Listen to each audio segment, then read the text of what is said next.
Okay, here we are at the Great Sand Dunes National Park and Reserve, and just outside of Mesa, Colorado. And so we're going to come over here and kind of take a look from a distance of the sand dunes. And in the background you can see the Sangre de Cristo Mountains. So we'll zoom up there a little bit. And then we're about 2 miles from the visitor center. So it's just a long stretch of sand right up against the Sangre de Cristo Mountains. And let's go up there and look at the peak of the Sangre de Cristo Mountain. Yeah. Well, we're on our way to see, I'll come back over here, the Great Sand Dunes. Okay, here we are on the Great Sand Dunes, and we're walking. See, look over there, there's Angela. We're walking toward, oh wait a minute, she was waving at us. There you go, wave at us again, there we go. Thank you.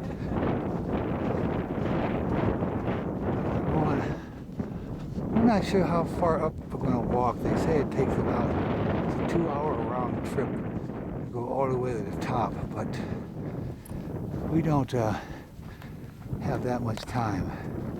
Here you can see somebody way up there now, walking up there. That's where we're heading for.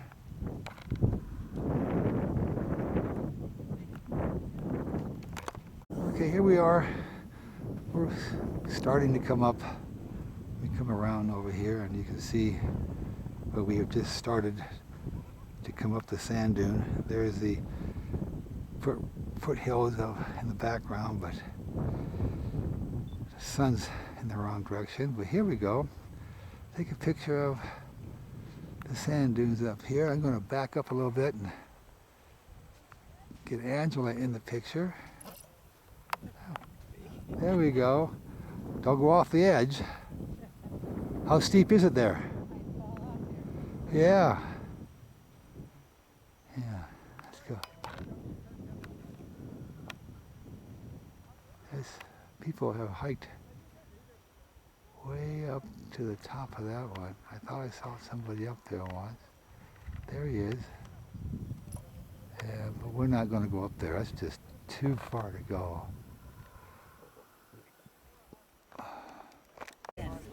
Here we're at the Cliff Palace from a viewpoint. Looking down at it. Take a view. We're going to go down there on a tour in just a couple of minutes. There's another tour down there right now, talking about probably the Kiva, most likely.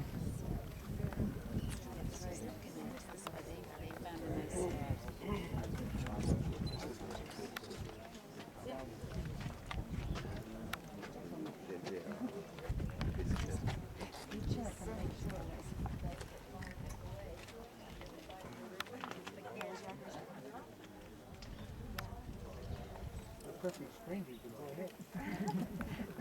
I'll let him do it. He's better than me. Okay. Okay, that's it for now. Okay, here we are a little closer. And we're kind of coming down into the ruins.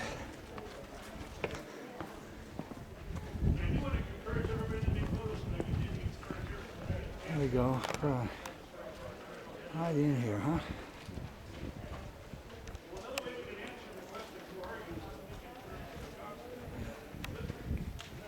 Yeah, really great pictures here.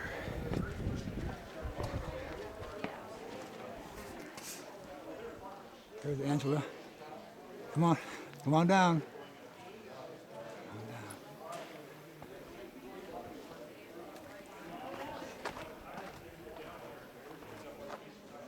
Okay, here we are.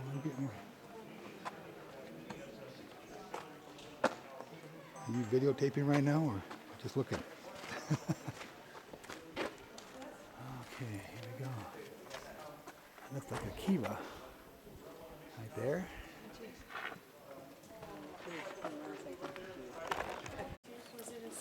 There's another kiva. It's an amalgamation. It's the Hopis, the Zunis, the Akames, and we just call them Pueblo. It's a Spanish word, which is sort of like a nice envelope to encompass them all. Yeah, we're from a viewpoint looking at the spruce tree cliff dwellings. They let people down walk through there on their own. Then there's somebody walking up there on a ledge. He's not supposed to be in there. But some people, I think the rangers are down there. How's he getting in there? Anyway, this is spruce tree cliff dwellings in Mesa, Verde. Okay, and we're just about done here. Finally, huh, Angela? Yeah. Okay. Okay, here we are at the far view site. This is Mesa top homes and villages where the people lived. The Indians lived before they went into the cliff houses, and they were farmers, and they grew corn and beans and squash, and this is kind of what's left of it. And they had a lot of rooms right together. They had about 4 or 5 different little villages here. And let's go around here slowly. They're working on this one. And they're doing something to the kiva. But these are the remains of the, I guess you'd call them pueblos, wouldn't you? Anyway, okay, here we are. We're in Telluride, Colorado, and I'm just looking at a picture. We're not looking at our hotel, the Hotel Telluride. It's a very nice hotel. Our room is very nice. You can see the mountains in the background, but these are small mountains compared to what exists as we go through the town of Telluride, which we're going to do next. Okay, here we are. No, I'm in the middle of the street in Telluride, and go back up and look at all the other mountains up there. There's that one, and there's that one, and then they come down, and there's the street. See both sides. Okay, really a neat little town. Okay, here we are on an overlook on top of the town of Telluride. You can see Telluride right down there. We're on an overlook, and then you kind of look up and you see all the mountains that go all the way around. There's Angela down there, but this mountain range almost covers the entire town. I think it does cover the entire town and it keeps going that way as well. Yeah, this is just a little valley down here for the town of Telluride, which in 1970 only had 553 people. The mining town, all the mines closed, and then somebody decided to open a ski lodge here. Really beautiful mountain peaks all around here. You betcha. They're in that 13,000 to 14,000 range here.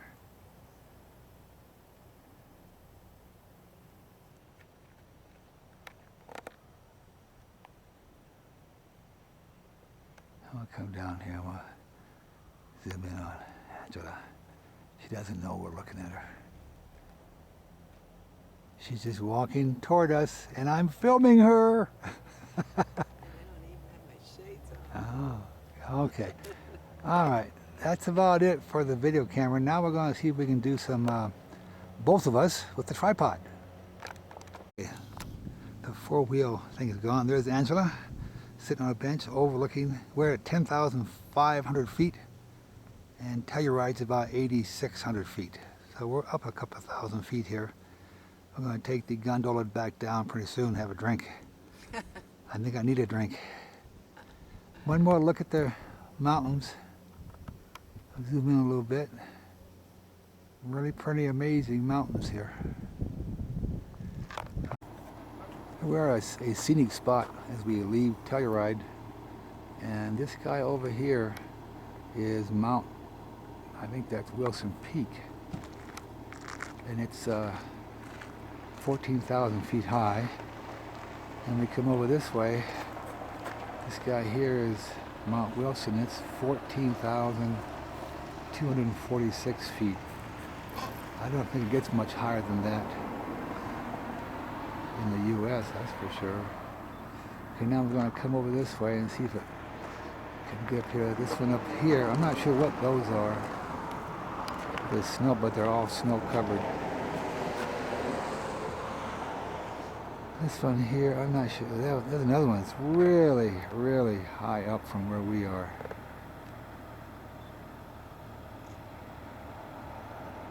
There's Angela. Taking pictures. We're on our way back to Durango. Now we're going to go to the Aztec ruins. And let's kind of look down here at the whole scenic area here. Beautiful. Okay, here we are. We're at the Aztec ruins, and this, looking at, is the huge kiva that was used for not just a single family, for the whole. It's like a city here. The theory was it wasn't individual homes; it was more of a town. That's what they told us. So we're just going to kind of zoom around here. And this is what's left. Let me walk over here. Now here's the type of kivas that we saw at Mesa Verde, you know, like a single family kiva. And well, this is like almost like a little city. This is what's left of the city, the Aztec. And it had nothing to do with the Aztecs in Mexico. The Spanish people gave it the name of Aztec when they discovered it. So, okay, now we're walking along the outside, and this thing was supposed to be up to as much as 3 stories high, all the way around this. And there was something like, did I say like 400 rooms in here? Yeah, and including the Great Kiva, which we're going to see in just a little bit. So, really interesting.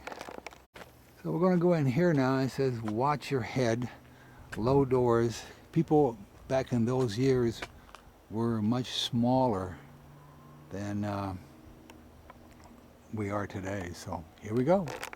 Okay, we just came through this series of small rooms. It's kind of dark in there, but these rooms were used for storage and some for burial, and in later years for small residences. Now we're coming outside where the tops, the ceilings are missing, so we can kind of come through here and go underneath this thing. Trying to hit my head. These people were shorter than we are today,